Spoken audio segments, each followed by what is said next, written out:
Howdy everyone. Today we're going to discuss about nuclear weapons. This presentation is made by Joshua, Ethan, Jaden, and myself, Thomas.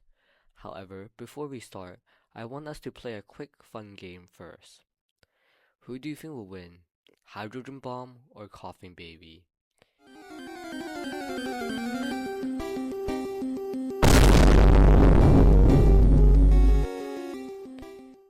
If you say coughing baby, you're right.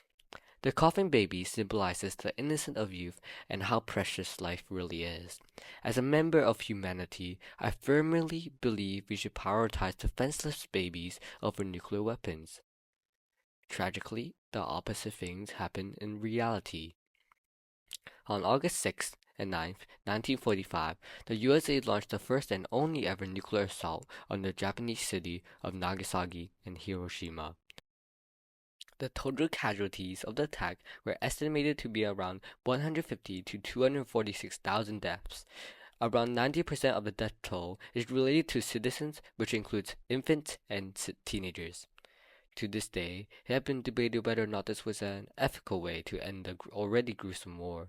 According to the survey we conducted, we found that the people in our local community have rather mixed reaction toward the nuclear attack, and more people criticize it rather than support it.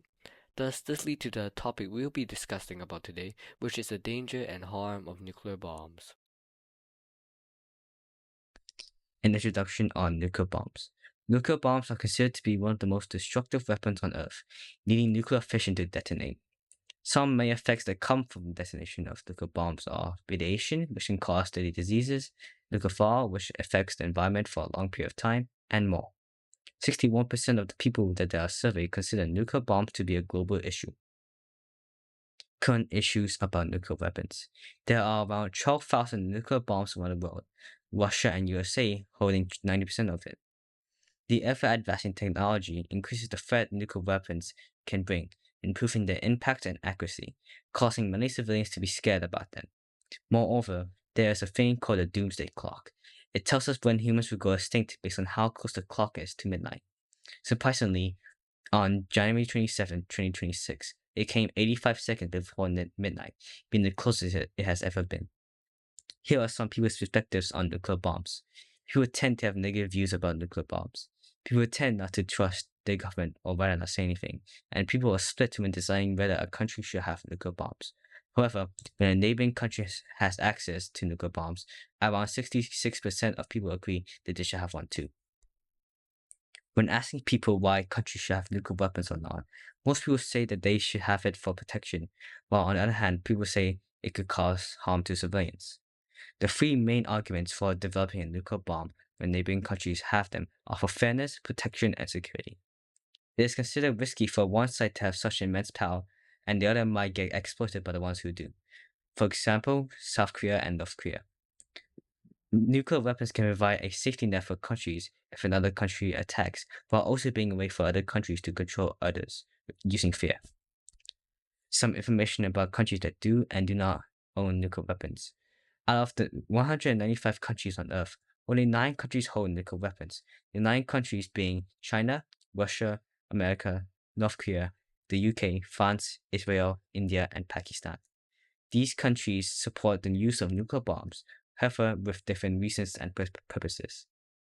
China uses nuclear weapons for self-defense, while the USA only wants to use bombs to compete with others.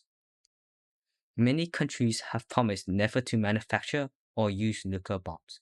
Countries such as Austria, Ireland, Mexico, New Zealand, and South Africa have signed a UN treaty which completely prohibits the use of nuclear weapons for them. Most countries that don't own nuclear weapons are also nuclear weapon-free zones, meaning that nuclear weapons are not allowed in those areas.